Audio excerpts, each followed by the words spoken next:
In the midst of a modern-day renaissance, Detroit, Michigan has seen its share of progress and change. In 1896, Henry Ford drove his first vehicle through the streets of downtown Detroit. And the arrival of the automobile propelled the city and the whole nation into a new era of manufacturing and automation. Still home to many of America's automakers, Detroit is also the home of metal craftsman Carl Neilbock. I like Detroit because it is the heart of Americans' fabrication and industry. Carl brings 26 years of experience, as well as centuries of tradition, to every piece he makes. Traditions he learned from Catholic monks who operated the trade school he attended as a teenager in Germany. Carl was especially impressed with a 90-year-old monk who ran the metal shop.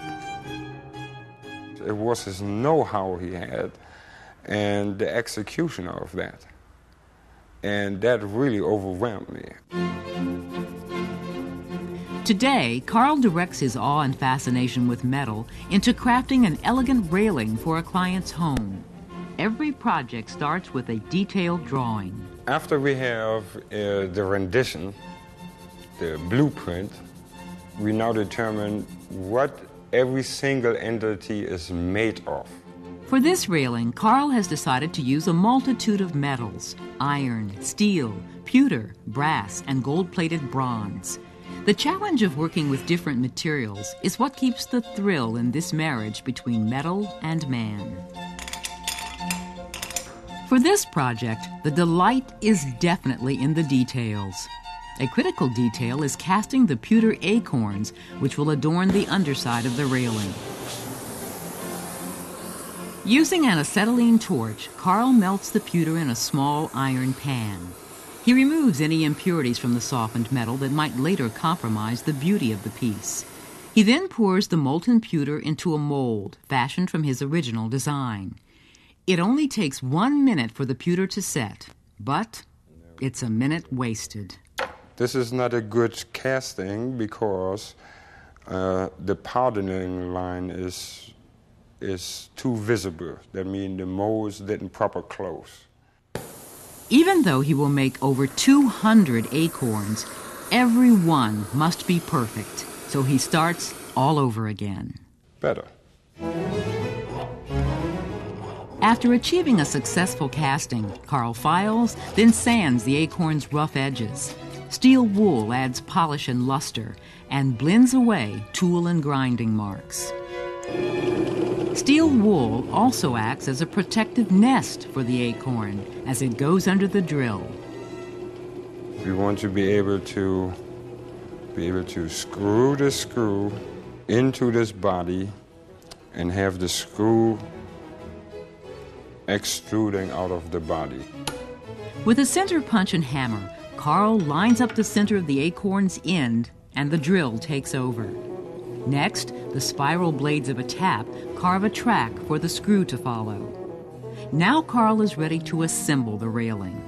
Using gold-plated bronze sleeves and a center ornament that he made earlier, Carl decorates simple iron rods, transforming them into expressions of sophistication and beauty. To any project we cover, we provide the full scale, as grand as it can be, with all the old techniques, with the hundreds of hours of handwork. There is still one other task left to accomplish before Carl considers the railing complete. A dark patina gives the glistening pewter an antique look that blends more closely with the polished iron rods. Next, Carl assembles the railing upside down.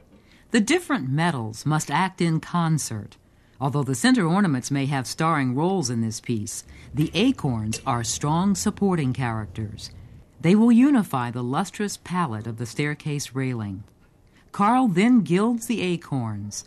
Just a touch of gold gives the piece a tint of color that may only be noticed if it is absent. The result is a sparkling feast for the eyes.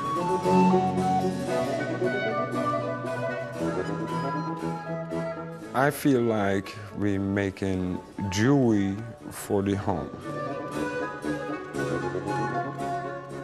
Suspended from a ceiling or enhancing a staircase, Carl's dazzling works are a study in tradition and elegance. And it is this combination of convention and graceful design that define a Carl Neilbock piece as a home's crown jewel.